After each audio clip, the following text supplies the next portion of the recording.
Welcome everybody. My name is Tom Devine. I am with AVPro Edge, and as you know, I am with the man behind MXNet to talk about your guys' favorite AV over IP system, MXNet, John Tumbleson. John, how you doing, man? I'm doing great, Tom. Great. It's fun to be here. Thank you, everybody, for attending and tuning in for today. We've got a lot of exciting things to talk about, so I'm looking forward to it. Exactly. And we got a big group here today, guys, but we want to have your questions be heard. So if you have a question while we're doing this, hey, I can't hear you, or, you know, this kept cut out, or, hey, wait, stop and show me that again, or what is going on with this? We want to hear all those questions because you're not the only one. We want to share it with everybody on the GoToWebinar today, and then on YouTube later. If you're watching this later, no problem. Just put your questions in the comment section. If you're on GoToWebinar, there's a questions tab. You can place your questions. I'll see them in real time.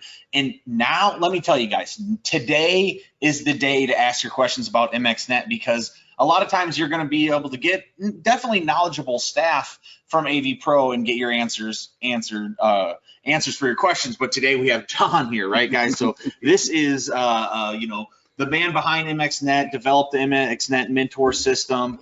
You know, is the lead on all the features and updates that we consistently make. And that's what we're here today, right, John? I mean, we did this before a year ago, so why do we need to do it again, right? Yeah, well, you know, I mean, you know, we have been burning the proverbial midnight oil here at AVPro, and just continually working. It's been a never-ending process of improving MXNet in terms of performance, stability, you know, all the bugs, that kind of stuff, as well as adding a whole bunch of new features. And that's why we're having this today, is that we have added so much since a year ago that I just wanted to share all these cool things, because a lot of you may not be aware of all of it, you know. Exactly. You know, we are consistently trying to put out our updates on our newsletter. I'm on the marketing team, or I'm trying to tell you guys through these webinars and different things like that.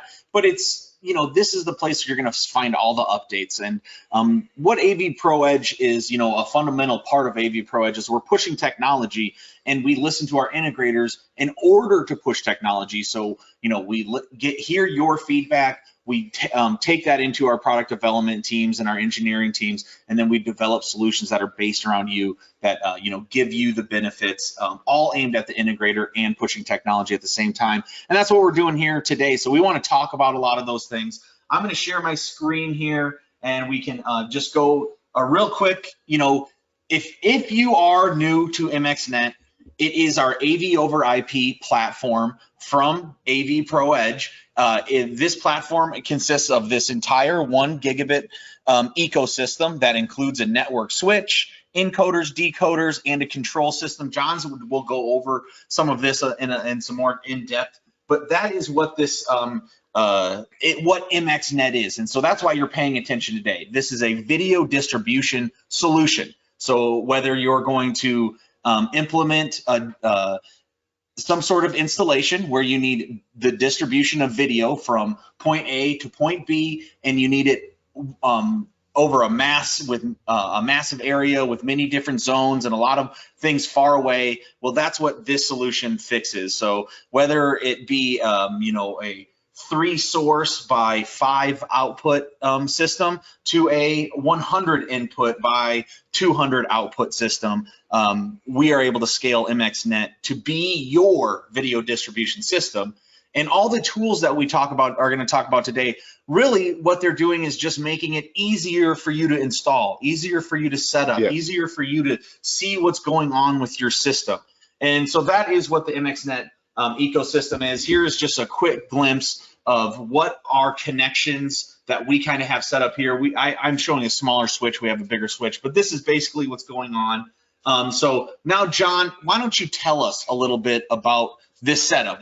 Before we get into all the updates, we have a live running MXNet system right here, correct? Yeah, absolutely. And you know, we'll see up here on top of our little easy rack, I've got 4 encoders right here on this end, and then I have our Nick, why don't control you box. zoom in here? Nick, I want to also say we're here with Nick, videographer extraordinaire. Yes. And he's going to be helping us move the camera around. So Nick, thank you. Get that zoom in here. Yes. So go ahead. Yeah, thank you. So yeah, so you can see our encoders here, and you'll probably notice, for example, in the fronts of each encoder, there's a little tiny display. And this display is basically what I call the info window. If you're new to MXNet, if this is your first time looking at MXNet, this is a feature that's exclusive to AVPro. Nobody else does this. This makes your life as an integrator so much easier when you can actually look at these boxes when they're powered up and know where they're supposed to go, because you can actually put custom names, assign custom names to these encoders and decoders as well, and be able to look at that and read it. It also will tell you its IP address. It can, there's a new version of firmware coming out that's going to also tell you what port number these things are plugged into on the switch. Lots of great information just right on the front here. Makes life, the installer life, much easier. Yeah, we created MXNet from the ground up. It just started from scratch. We had a blank slate to work with, and so I wanted to do something, because I used to do this for a living, which was hang panels, pull cables, do control, all that kind of stuff. And every time I got involved in an AV over IP system, it was a hair pulling experience, and I was always like, there's got to be a better way, And when I came to work for AVPro, the first thing they said is, we want to do an AV over IP system. And I said, can I do whatever I want with it? And yes, absolutely. And so I just started from scratch and said, okay, let's get rid of the pain points. What's the first pain point? What's the second? And so on and so forth. And so it's turned into a truly plug and play system. And we're really excited about it. It's been very popular with us. We're selling them by the bushel pulls, and people really like it, and they run great. They're very stable. And we don't get that many calls in the tech support either, for that matter, because it's such a well-designed and stable system.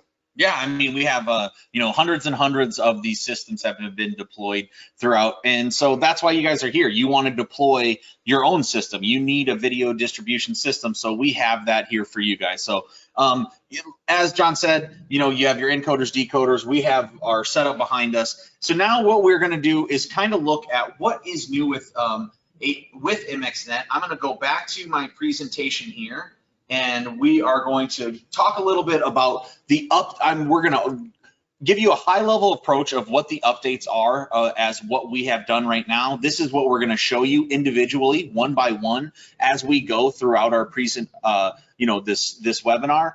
And then, but I just want you to know what you're getting into. And then beyond these, I have a next screen, which is going to kind of be our game changer, updates that are coming as well. So first, we're going to talk about multi-user logins. We're going to, talk about setting AV networks, DHCP and static, and why that's important. Saving and loading configurations, switch port connections, real-time data throughput, chroma readings, Mosaic style video walls, central command updates, independent routing, mouse roaming, custom images for your screens, a system log, and switch management. That's a lot of updates, wouldn't you say, John? Yeah, yes, a ton. In 1 year. Yes, absolutely. And we started out with a pretty good collection of updates initially, and so this new update is even better. We're really enjoying it. All the new features. So I'm excited to go over them. One thing I wanted to do really quick is just talk about the switch, because one of the things Let's pull it in on the switch here, Nick. Yeah, one of the things that doesn't get enough attention, in my opinion, is the fact that this is our switch. If I pull up the wires, you can see there's our logo. It says MXNet, all that good stuff. This is our switch. This is not an OEM switch. This is our switch from the ground up. We own the source code. We own the firmware, all the design pieces. This is ours. Okay, so and what we did is when we designed this switch with Kevin Wong, who is our switch engineer extraordinaire, who made all this switch possible.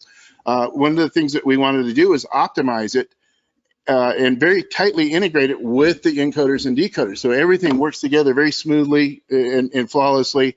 What's kind of cool with the switch, and one of the updates I wanted to give you, for example, this is a 24 port, is that sometimes you'll have a situation where you need 25 or 26, ports because the endpoint count you might have.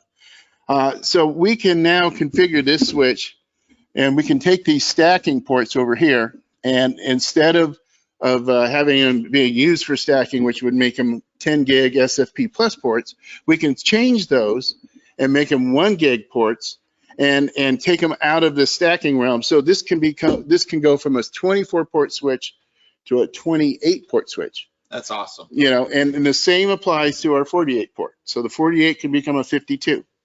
Or you could make this a 26 and still have 2 SFP pluses over here to stack to another switch.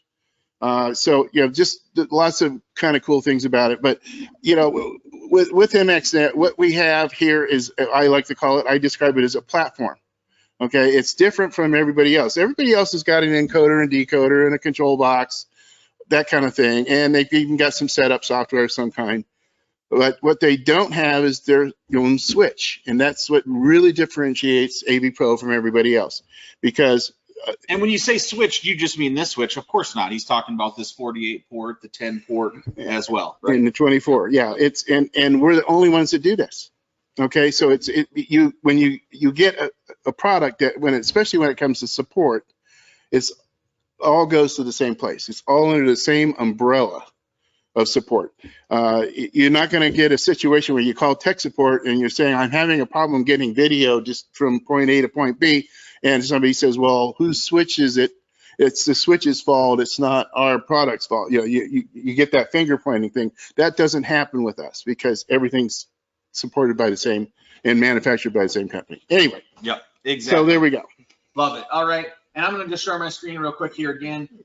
And then, so that we're going to cover those right now, but we are also going to talk about a new hardware update that is coming for our 1G system that is going to allow for enhanced MAT audio,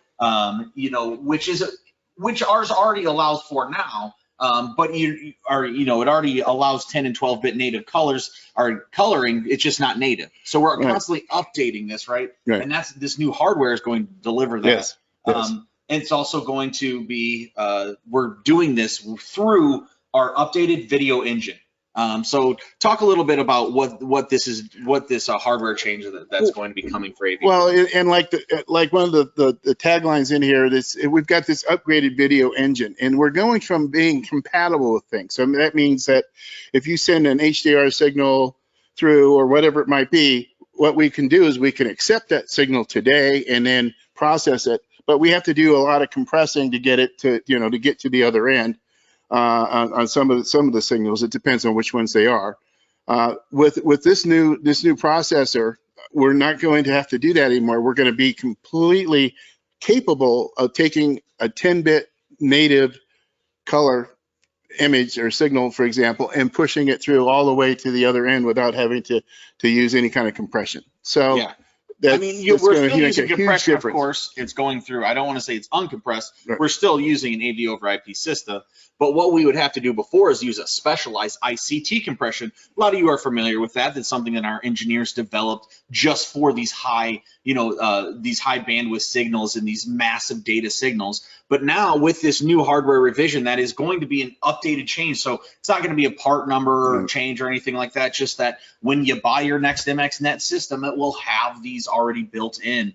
And so that's kind of the key of AVPro Edge is we will continuously push what is available and update for you guys. This hardware change being just one of those. And then we also have new switch configurations, which is a game changer as well.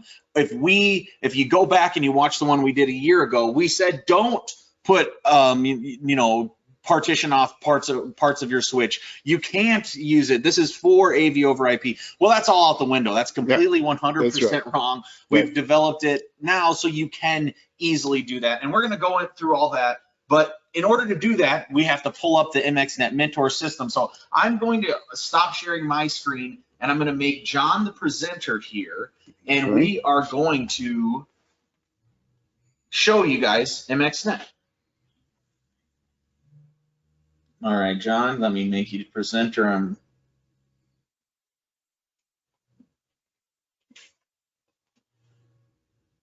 Make presenter, okay. Here we go. And all right, now you should be able to start to share your screen, and once you are all right, we are able to see that screen now. So okay. Tell us a little bit about what we're looking at. Okay. First, go into a full screen so we don't have to look at your files and stuff. Oh, too. that's right. Sure. Yeah. Let me hit this here. I think that'll do it. And then kind of tell us how you got to this MXNet Mentor, how the user would get to MXNet Mentor, and the like. Okay. So Mentor, of course, is built into the control box. Our control box runs on a Linux kernel. So we have a web GUI, if you will, built in. We call it Mentor. You know, when I was designing Mentor, I decided after a while all the different functionality it was giving me, and that it was really helping me. It was like a guide or whatever to setting up the system. And so we came up with it, had kind of a nice ring to it to call it Mentor. And so we named it that. So I think we're the only ones out there that don't call it configuration app or whatever. It's actually has a name. It's called Mentor, and it's designed to make it easy for you to set up this system. Again, we designed this to be plug and play, and Mentor helps make that possible as well. So what we're looking at is really the home screen or system utilities page. This is the first one you'll come into when you log in. As you'll see, there's a couple of buttons right up here that say log out and set password. Basically, what that's designed for is multiple users. Now, this interface element right here that we're looking at is actually being fine-tuned as we speak, but it wasn't available for me to show you today, but at least we have the function. If I log out, I have a login screen, and then this will be a little fancier than it looks now, but basically I can log in as admin or admin, as my login, and I come to this home screen. And then, Chrome's always wanting me to check my passwords. Yeah, of course. I mean, that's what Google does. Cybersecurity,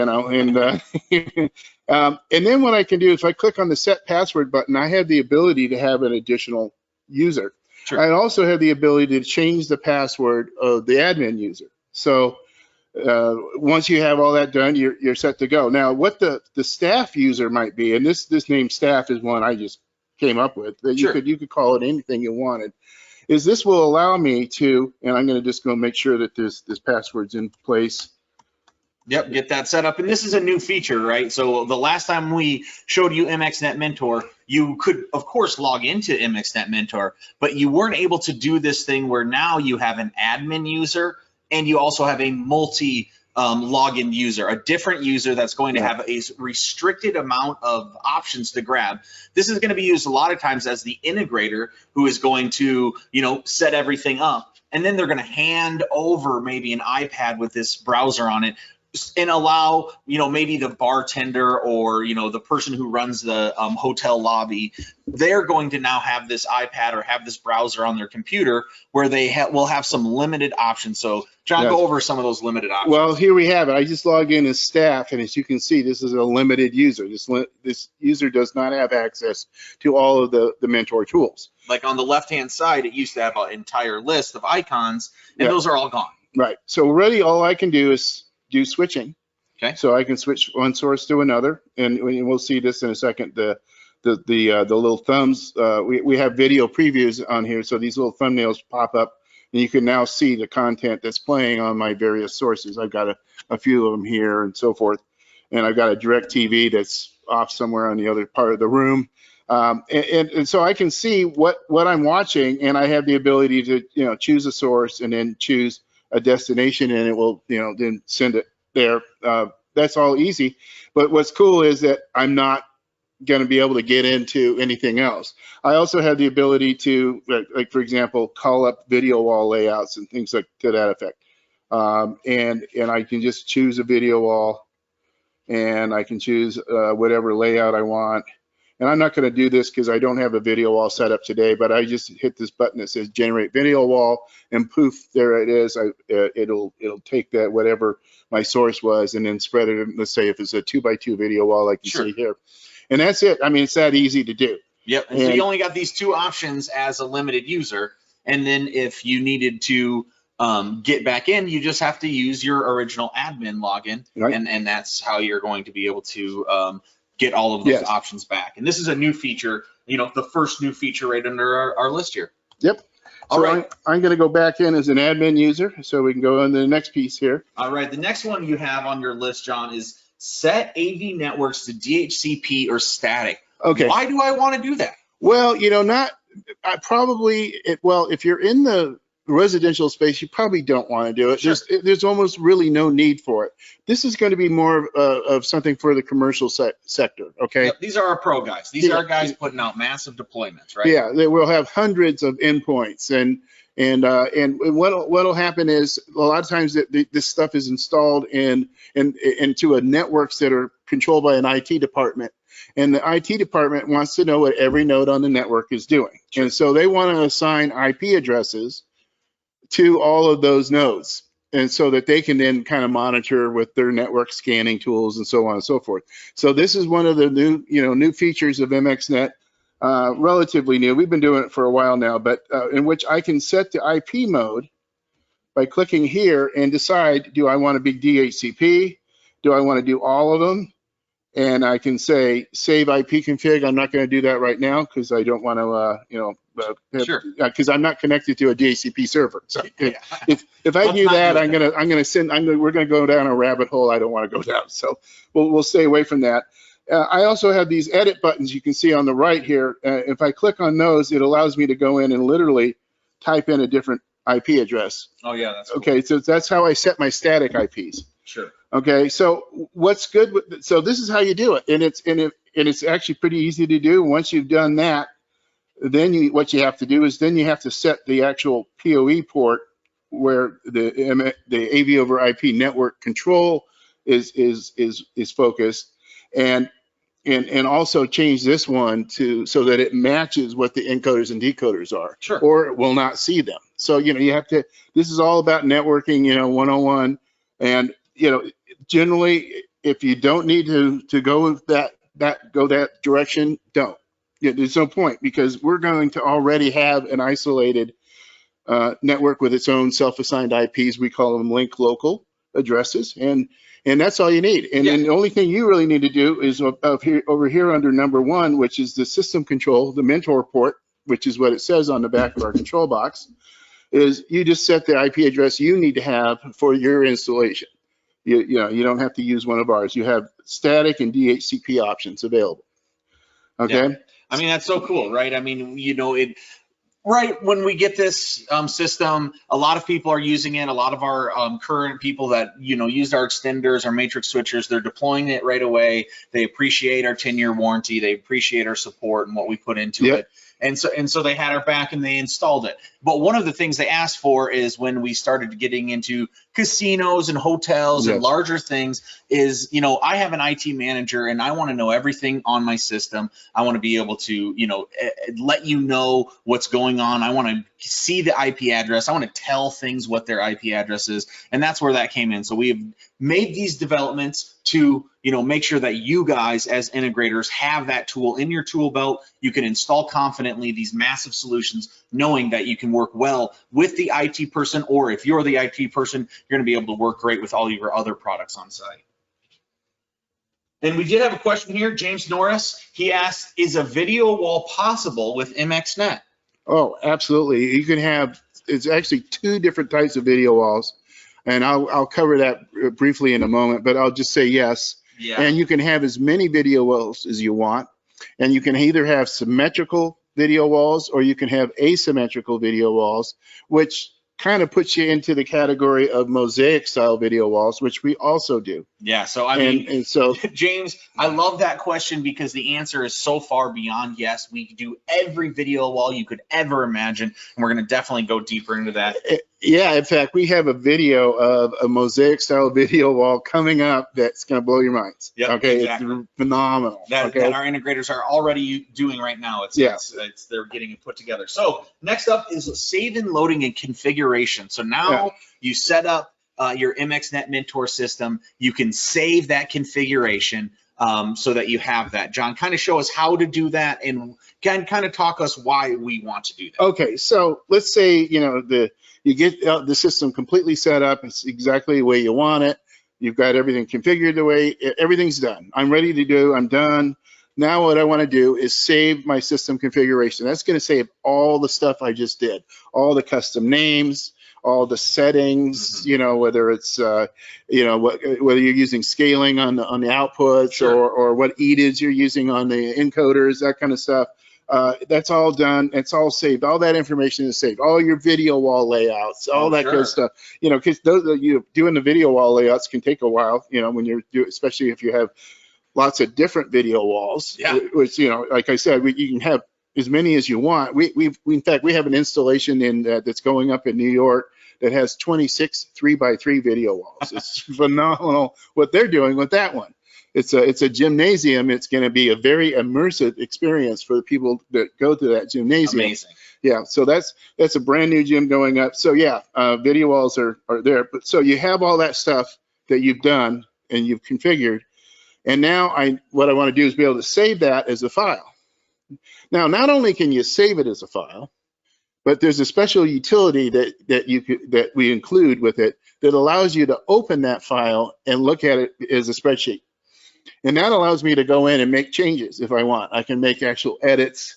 I can change the IP addresses in mass that way, as opposed to having to do it one by one in the set IP mode function. Sure. Okay, so that makes a big difference. And then once I'm done with the edit, I can convert it back to a config file.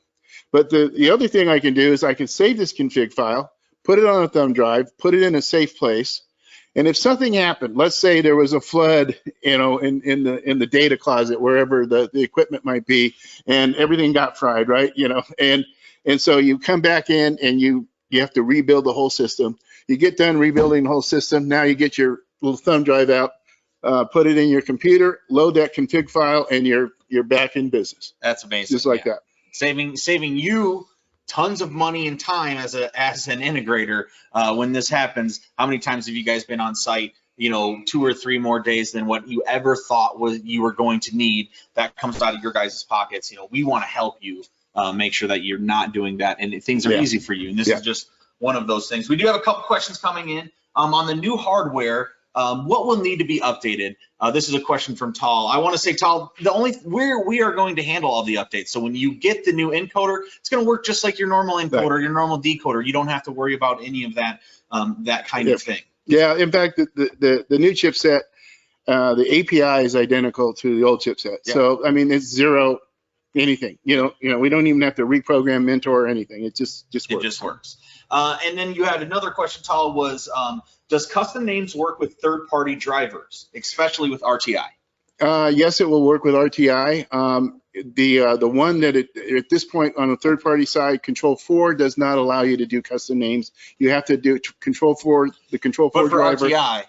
Yeah, RTI is no problem. Yeah, so there you go, Tal. Thank you so much for those questions, guys. If you have any other questions, pop them right in. So now we went on custom names. Let's now go to our next one. The save and load configurations. Now let's talk about switch port connections. Okay, is that the next one on your list here, John? Okay, yep, we can go there. So what we're going to do is we're going to switch over to the configure pages. Okay. So now you just went down the second icon is what we're on. Yes. Yep. Right here. This is configure, and this allows me to see my inputs as well as my outputs, or encoders, decoders.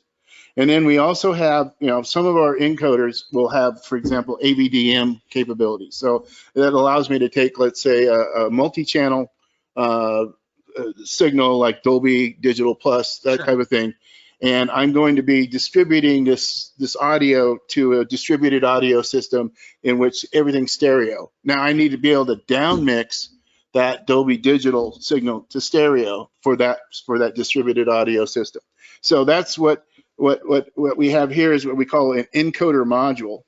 And this allows me to see that I have two AVDM encoders in my system, and I have firmware version, and then I also have the ability to select particular outputs that I want to select on here. So that so for example, let's take the default mode is what we call mode 1.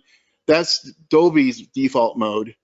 we actually have a default mode that we call 5, and that's the one that automatically it goes to. And the difference is that with the Dolby default mode, the center channel is reduced by 30%, which is hell on a sound bar, because that means that the dialogue is less, you can't hear it as well, and so you have to turn the sound bar up, and then everything else is too loud. Yep. So what we did is we went in and we created our own mixes for this down mixing. So we set it to mode 5, and that gives you 100% center channel output. And those are just little details that we do. This is one of these things, right? So for this audio, this is something that we ended up deploying with our matrix switchers.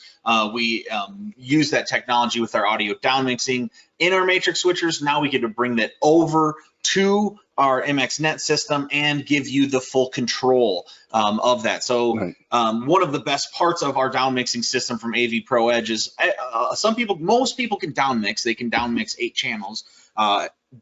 AVPro Edge does beyond 8 channel. We do complete surround sound, Dolby Atmos to 32 channels. We will down mix that down to 2 channel just fine. And beyond that, what we'll even do is give you customized mixes. So the standard mix, a lot of integrators called us and said, hey, you're down mixing. We're saying, okay, this is how, Dolby has told us this is how they would like the down mix to go. Okay.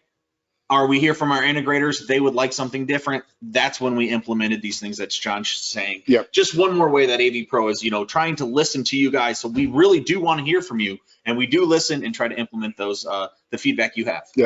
So now we're going to get to that switch port thing we were talking about. Now I'm going to click on the Diagnostics button over here on the right, and that's going to bring up a new screen. Looks real similar to the one we have right now. Next thing I'm going to do is I'm going to connect to my switch that I have plugged into the management port on the switch itself.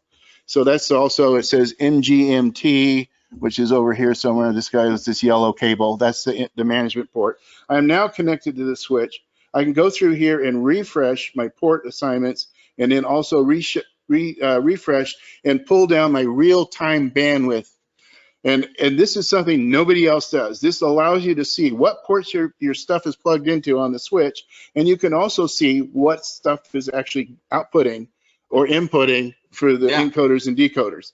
And it's awesome, to have that kind of information in addition to all the other information you see on the diagnostic screen. Of course. I mean, this is engineering level data. A lot of integrators may say, well, why would I even need this? Well, the thing is, we know that we can capture this data. So we know if you are troubleshooting a system, if you are wanting to know exactly what's going on with your system, we want to make sure that data is available to you. So we put it right here in MXNet Mentor. You can now see exactly how much data is rolling through each one of those ports.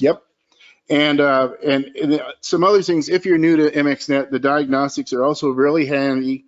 As you can see over here more towards the middle where it says network connection and connection speed. These are critical pieces of information. What this indicates is that your category cables, your Ethernet wires, are actually performing properly. So for example, if you had an Ethernet cable that was marginal, and you were getting a lot of errors from the switch to the whatever, it's the encoder or decoder, what would happen is the color would change to yellow, and it would go from saying good, like it says here, it would change to yellow as well as say marginal.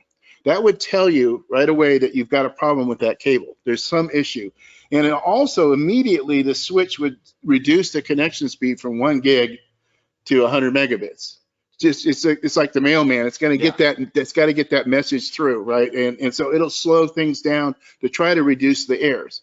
Now, if the cable's really bad, you'll get a fail and it'll be red. And at that point, you've got to, get your ass a new cable. Get a new cable or re-terminate. And even if you get marginal, you probably should consider re-terminating anyway. But otherwise, you can see, all kinds of different things. Chroma information. This is all nice and important when you're, depending on what signals, you can see whether you're getting 1080p or 4K signals. We also have some things like hot plug, detect resets. Those essentially, that's the kind of stuff that used to be that if you wanted to do a hot plug reset, you had to actually go up to the TV and reach behind it, unplug the HDMI cable and plug it back in. So that could be kind of a pain, especially if you have a whole lot of stuff, all over the place. Yep. So exactly. instead, I can just click on reset, and it will automatically do the same thing as unplugging that cable and plugging it back in. That's pretty awesome, right, guys? I mean, how many times have you thought, oh, this will fix it, right? Yep. And it's pretty common. Yep. Yeah, and I do want to say, so that covered a bunch of updates, right? We had Chroma on the list, real-time data throughput, and the port configuration, all just on this one screen right here, continuing to make updates. The next on the list is something really exciting, something I know my boy Kevin has been working really hard on, and with John, Mosaic video wall. So now it's time to get to it. We can start showing these pictures and showing that video. So John, first break us through why is it important that we can do Mosaic video walls? Why would somebody want to even do it? Right. And why are we implementing this into our system? Yeah, so the Mosaic style video walls you're going to probably run into more in the commercial sector than you will in a residential, because basically what you have with a Mosaic style video wall is you're going to have a bunch of different panels, and they're going to be different sizes, and some are going to be oriented. You're going to rotate them 90 degrees, or actually 270 degrees is the actual rotation, but it's called 90-degree rotation.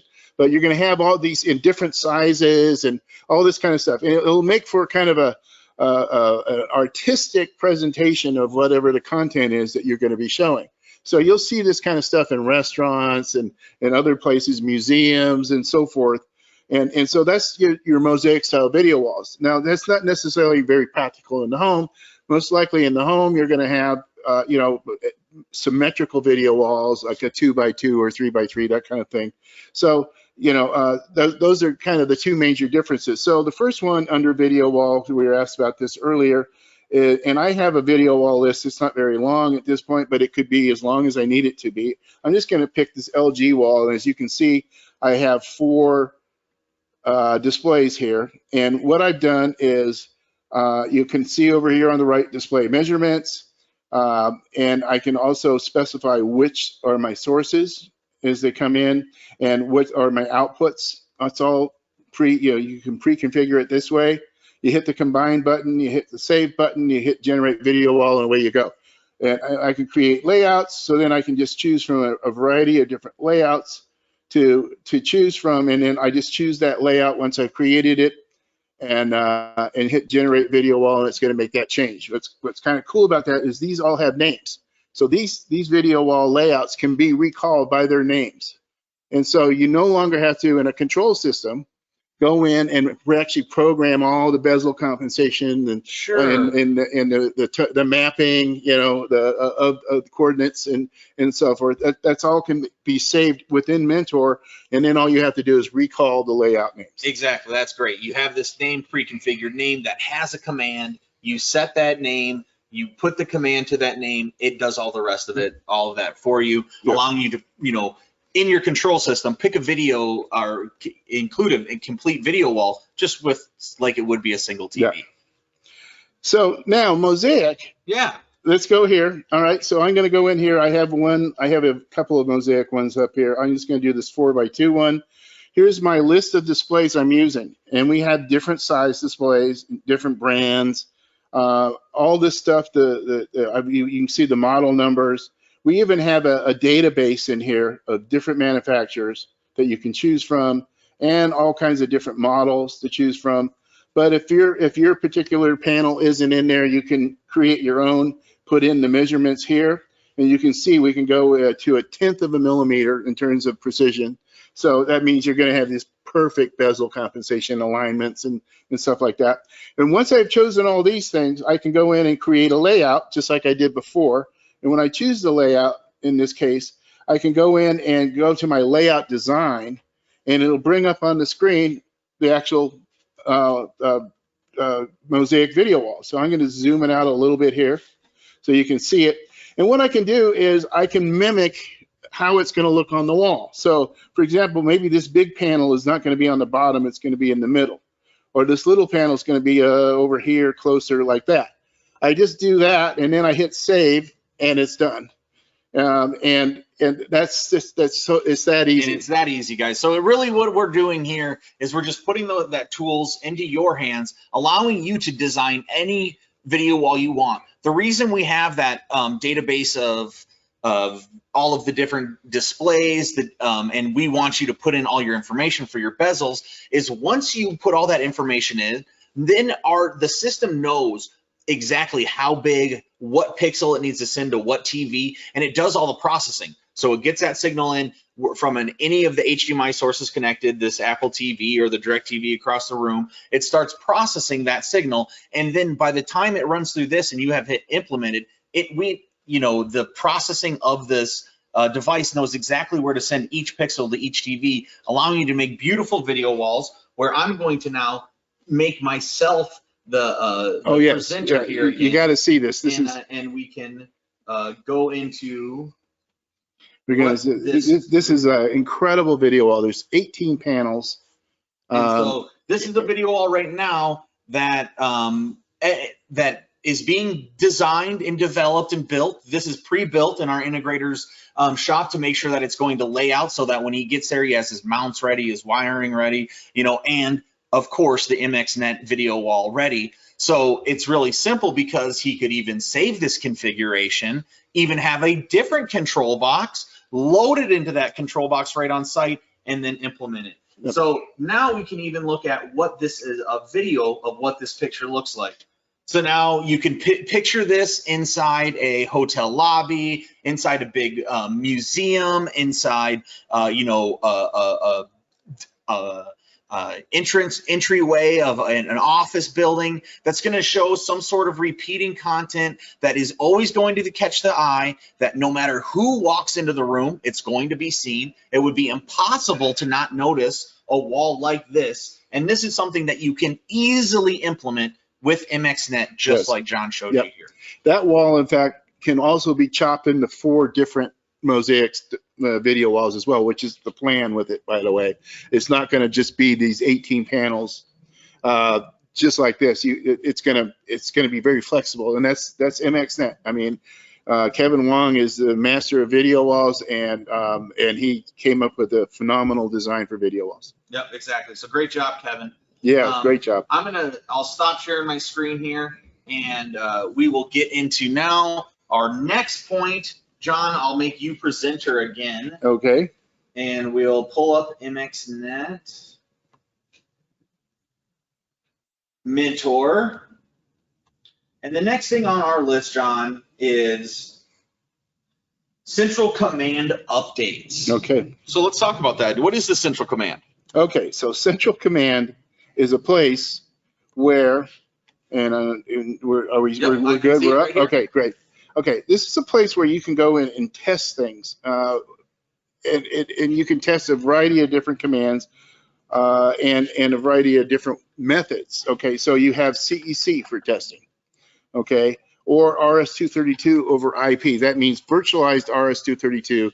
Some people call it encapsulated RS-232. The idea is that we can send a command from MXNet that says we're going to one of these decoders, and we're going to have our RS-232 cable connected to the output here, the RS-232 port, and it's going to go into the back of this, let's say this LG TV, and I'm going to send a command to turn it on or turn it off, or maybe change inputs or whatever it might be. Nick, why don't you zoom up on this this port here if you can? So this is what he's talking about here. Yep. This little Phoenix plug will come with your device, so you can wire it yourself. And you can put it in here, and then you can go on to your TV. And now we're sending RS-232 commands. Yeah, easy peasy. So yeah, so you send this command that says we're sending RS-232, and then in the middle you encapsulate it, meaning here's the actual command that the TV is going to respond to, and then you send it. And that can be RS-232. It can also be virtualized IR, where you can copy and paste Pronto hex codes right into these 2 little boxes here, and whatever command you want. Now, originally, if you looked at Central Command a year ago, these all had power on and off buttons. Yep. And the idea was, we're just going to test power. It didn't mean that you had to test power. You could change the control codes if you wanted to something else. but it, you know, it left you with the impression that all you could do was power commands, and that's not the case. This will let you test any variety of commands you might want. And in a lot of cases, what's really cool is that all of this stuff is what I call go upstream as well as downstream. So that means, for example, I could plug in an Apple TV into my MXNet encoder, and I could send CEC commands to that Apple TV and control it directly through the HDMI connection going into the Apple TV. Okay, or I can send a CEC command to my decoder on a TV to tell it to turn on or off, that type of thing. Sure. You know, and so you know, all of these commands can go upstream or downstream, as they say. Exactly. And so, you know, a lot of people think, oh, I'm just going to turn my TVs on and off. They don't think about that anything more, right? Well, that's not the case, right? We can do anything. So don't let that be the hindrance. Right. We can send as much as we can turn off and on the TV. If you want to send a serial command right to your source, you can do that as well through this same exact system. Yep. So very cool, just more robust tools for the integrator. Yeah. Let's check out what's next on our update list here is independent routing. Okay, yeah, so kind of a cool thing. What we can do here is we have independent video routing, audio routing, and that's the audio routing is a new thing with MXNet. So the idea is that I have a signal I'm sending from video signal that I'm sending, let's say it's the Apple TV here, but I also have you know, a music channel on my DirecTV box. All right, so I send the Apple TV video signal to the TV, but then I don't want the audio from the Apple TV. I want the audio from the DirecTV box. I now have the ability to say, let's take, you know, whatever source it is, let's say DirecTV here, and let's send it to my LG TV like that, and I have now independently routed the audio. The audio that's coming from that DirecTV, it's going to go out of the box that has a different video. Yeah. Like you could have out of this same, you know, decoder system that we have right here, you could have, you know, showing one video, but I could have maybe a local AVR that it's connected to, or a local distributed system, and it could be playing something else. So if I'm watching a game, but I'm sick of, you know, Tony Romo telling me every play before it happens, well, no big deal. Throw on some music. You can listen to the Rolling Stones off of your other source while you're watching the game. All implemented through here, all easily implemented into a control system. So it's really such a cool feature to be able to give independent routing. We know that integrators are custom, and one of the parts about being custom is integrator A could get a job and integrator B could get a job, and they may implement those jobs completely different, and we want to support that. As AVPro, we want you guys to be custom. That is what's going to push the industry forward, and we want that. So what we want to do is just make sure that all the features are available, that you can route your audio however you want to set up your system. We'll make sure that the tools are in there to allow you to do that. And keep in mind that this is, you know, Mentor is a diagnostics configuration testing, you know, kind of setup type tool. Okay. All of these things that I'm doing within Mentor are also part of what we call the API, or application programming interface, meaning that I can send a command using any control system I'd like to do the same thing I just did with these two buttons. So it's not limited to Mentor, but this allows you to quickly test and make sure that that routing is working. Perfect.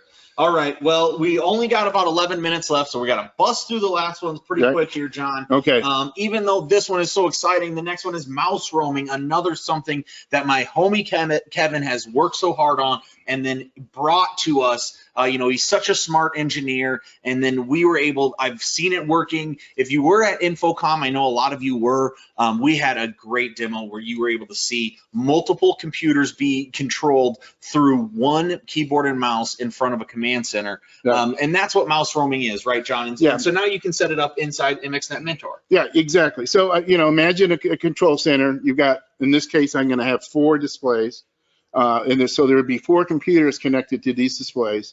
And then what I'm going to do is I'm going to use one keyboard and mouse to control all 4 computers. So I basically connect all my computers into my encoders through the USB host ports in the back here, the USB-B ports. It's basically one of those printer cable type ports, okay? And then from here, I just specify which display is going to be primary. That means that's the display that's going to have, or the decoder that's going to have the keyboard and mouse plugged into it. And then what happens is I move my arrow from the boundary of one display to the next, it automatically switches control, reroutes control to that display that the arrow happens to be inside of. And you can go up, down, left, right, however you want to set it up. I mean, it's crazy. When you guys see it, it's magic. If not, just check out our videos around InfoComm. We had a bunch of people come by, Rave and AV Nation. They all checked it out and did videos on it. It's available. It's so cool. But now at that time, we really had to help you along getting that this feature set up, but it's not anymore. Now we have the man behind MXNet Mentor has baked it into Mentor for all of us to use and easily do. Yes. Our next one is going to be custom images. Yeah, so this one, you've got a couple of things. There's the boot up image that lasts less than half a second that you don't necessarily want to change, but there may be one that you might not want to have, which, I mean, it's called the no signal image. But basically what you'll see on the no signal image right now, by default, it'll say MXNet, you'll see the MXNet logo, and going across the bottom, it'll say no signal. Well, I could replace that image with whatever I want. And it could be, at a home, it could be, the Barker family, or at a restaurant, it's going to be their logo and so forth. And so you could have it, instead of saying no signal, it would just at least say something a little friendlier, if you will. Yeah, exactly. I mean, you're at a sports bar, you got all the, you just fire it up for the day. It's during the lunch crowd. There's not that many games on. Maybe you just have them say have your signage, right? Yeah, and exactly. it wouldn't be that far-fetched at all to have that. Exactly. Then the other one is force images. What force images allows me to do is I can have up to 5 of them, and I can have them custom images in a casino. We have a casino that's using this. This is so cool, guys. I mean, this is what the image loader needs to, this is what the important part of the image loader. This is the part that I want you guys to remember as you talk to your customers, as you talk to people that have jobs. You're going to be able to implement this. It's just kind of what your mind can come up with. So, right, John? So tell me about the casino. Well, so the casino, they have several different images. One of them is if there was an emergency, let's say, a fire or something in the building, they can pop up with the push of a button on the control system an image that says, on every display in the casino, and there may be hundreds of them, and says, please go to the exits. Please, be calm, whatever the message, right? And you can have up to 5 different messages. In some sports bars, they'll actually have an image that comes up and it says happy hour, beers are $1, that kind of thing. So this is a very handy thing, especially in the commercial sector, where you can have some customization of your own installation. So cool, absolutely cool. Our last two are system log and switch management. All right, so I'll bring up the system log, and basically what the system log does is it tells us what the system's doing. And so everything that I'm doing right now is in that system log. So if I make a change, we'll see the system log also make that change. Maybe make one change or something, and then we can look at it. Yeah, I'm gonna put this up real quick so that we're looking at. I'll keep the system log open. Oh, cool. And then at the same time, I'm going to connect to the control box. Come on, control box, connect. There it goes. All right, so why is it doing that? It's just thinking about it, John. You already got it open in another tab. There we go. Okay, it's coming up. All right, so I'm going to go to Auto Matrix. I'm going to grab that Apple TV, and I'm going to switch it over to a different display. And now if we go back over to the log, you'll see all the activities that occurred by the system in terms of all the things it needed to do in order to make that switch take place. Yep, so, I see that now. We have our LG is on the same image as our Meridio, and we can see everything that took place to make that change happen. Even though it just happened, we didn't even notice it over here. Right. A lot that happens in the system. And as an integrator, I mean, you may be used to system logs. You probably see system logs on other things that you're doing, right? This is just simply that. It's a log. It allows you to track in time what's going on with your system, Yep. see patterns. You know, when you're making a change, you can see live what your system's going through, and you know, that's what the systems log's for. It's pretty cool. You can even search on it. For example, if I wanted to, you know, see just the stuff that said info or error, I can say search for info lines, and then when I hit that, you see how it limits just the info information that's going on here. I can cool. export the log into a text file, and you know, it's great for troubleshooting. Yeah. All right, and our next one is switch management. Yeah, so I'm just going to go ahead and close this and close that, and you're making me crazy, Chrome, right now. We're going to connect to a switch. Right away, we can see what our switch is, its firmware, you know, all that good stuff. We can also see, for example, device information such as how the CPU utilization, how much memory that's being used by all the encoders and decoders connected to the switch, the temperature of the switch itself. All this kind of stuff is built in. We can also see, for example, PoE power outputs, how much wattage things are using. Keeping in mind with MXNet, if you're new to MXNet, you know, we use approximately 4 to 5 watts on average. That's all these encoders and decoders use. Tiny bit. Just a little bit. So, you know, we have you know, on our 24 port switch, we've got like 370 watts of power, but we're only going to be using, you know, 100 watts. So Sure. we're going to have over 200 watts of power budget available just because the stuff just runs so, you know, so efficiently. And we got power input output rates and all that kind of stuff. We kind of saw some of that real-time stuff a little bit earlier in the configure pages in the diagnostics, but this is all in there. And we can also now go in and set up VLANs without having to use what's called a CLI or command line interface. Sure. So I can go in and create my own VLAN and decide whether I want to have IGMP or not. I can click on this and say enable IGMP, and boom, there it goes. Boom. It's already enabled anyway, I think, on that one, but yeah, and away I go. So it just really makes it easier to set up a switch and manage it and configure it without having to be, you know, have a degree in Cisco or something like that. Yeah. Well, perfect, guys. We are at 2:57. You know, Central Time. So, you know, we're 3 minutes before our hour that we're want to finish up. You know, we did mention earlier that we have the new hardware coming. You know, I just want to do another reminder on that. That is going to, you know, increase your picture quality. We're going to keep on implementing this. And now that we went over all these changes, we'll never have changes ever again on this system, right, John? Yeah, I wish. No, not, yeah, we're going to always be evolving MXNet. We'll always be expanding its capabilities, as taking advantage of every little electron of power that these processors that we use will let us take advantage of. Yep, exactly. So I'm going to steal the screen from you. That's all we have, right, guys? We appreciate you guys coming out. We appreciate you guys checking out. Yes. Thanks for your time. Yeah, Yep. Exactly, man. Yep. Thank you, John, man, for coming. Thank you, Tom. Of Appreciate course. it. All right, guys. We will keep in touch with you, of course. We will constantly be doing, you know, updates on this. Our next update for MXNet, when you see me and John again, it's going to be on that 10 gig system. So we are going to be teaching you guys all about this system that handles maximum amount of bandwidth, takes the picture quality to the max, takes the audio quality to the max. Yep. It's going to be really exciting. So look for that in the next 2 or 3 months. So, all right. We'll see you guys on the next one. And thanks you so much for following AVPro Edge. Thank you.